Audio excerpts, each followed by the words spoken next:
Hello bachcho, let's read the problem.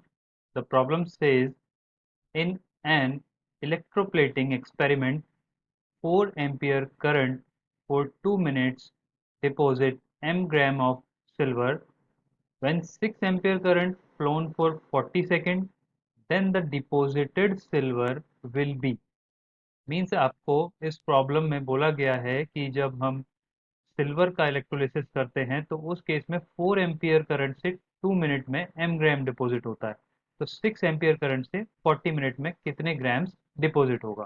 चार options आपको दिए गए हैं। तो सबसे पहले हम गिवन डेटा लिख लेते हैं। What is the given data hair?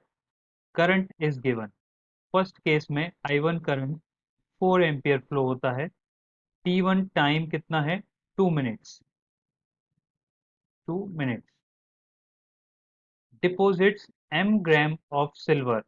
Silver का मास m1 is m. In first case में m grams of silver deposit होता है। In second case, this is first case. First case when current is 4 ampere flowing for 2 minutes. Now in second case, current flows is 6 ampere and flows for 40 second. 40 second के लिए current flow करता है। तो what is T2 here? 40 seconds. Now you are asked that what will be the deposited silver. So M2 आपको calculate करना है, कितना होगा ग्राम्स में आपको बताना है M2। देखिए कैसे हम इसको सॉल्व करेंगे। बात करते हैं सबसे पहले, ये सेकंड केस होगा।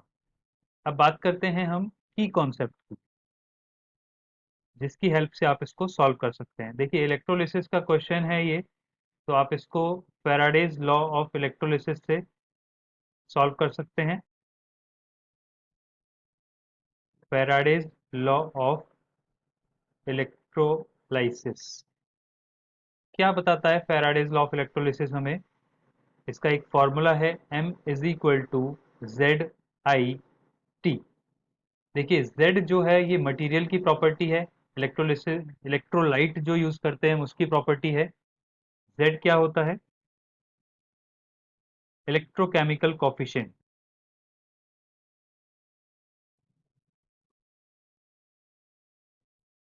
इलेक्ट्रोकेमिकल कोएफिशिएंट या फिर इलेक्ट्रोकेमिकल इक्विवेलेंट भी हम इसको बोलते हैं। ठीक है, ओके। आई क्या है यहाँ पर? आई है current, amount of current flowing. T क्या है? टाइम। तो ये की कॉन्सेप्ट यूज करके हम इसको सॉल्व कर सकते हैं। तो देखिए यहाँ पर m जो है मास, फर्स्ट केस में अगर इस फॉर्मूला को हम अप्लाई करें, उससे पहले मैं आपको बता देता हूँ कि ये z जो है इलेक्ट्रोकेमिकल इक्विवेलेंट, ये कैसे कैलकुलेट करते हैं। ये होता है W अपॉन 96,500 कूलॉम्स। W क्या है? W is the gram equivalent weight of that particular metal. जैसे यहाँ पर सिल्वर है, तो सिल्वर का gram equivalent weight, W is the gram equivalent weight.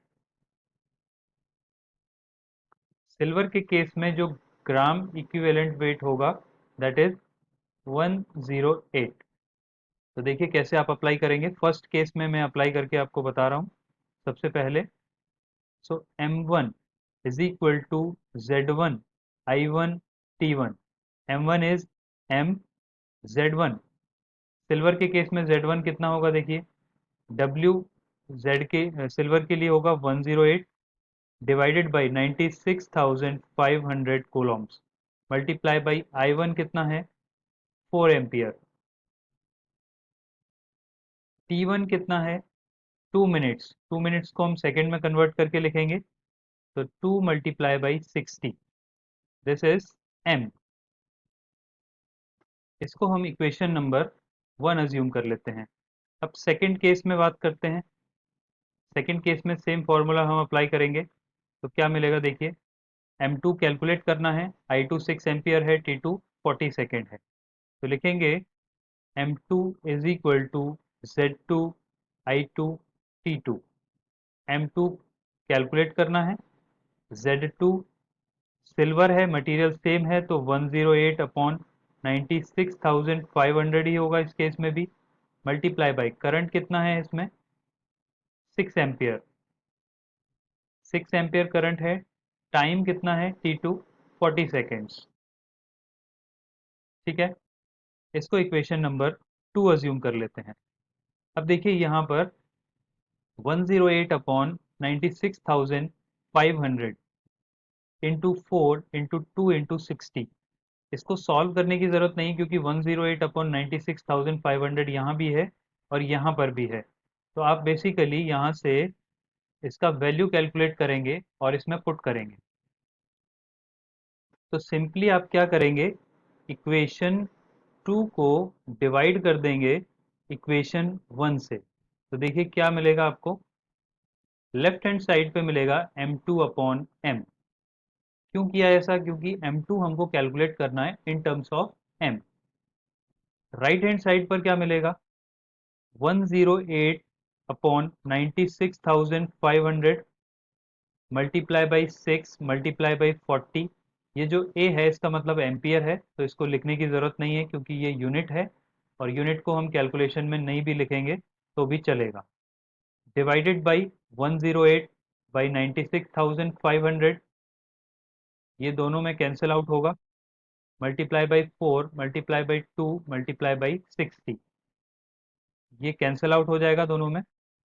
4 से ये 10 टाइम्स कैंसिल आउट होगा, 6 से ये 10 टाइम्स, 10 से 10 कैंसिल, फाइनली 1 अपॉन 2 बचेगा, यानी कि m2 upon m is equal to 1 upon 2।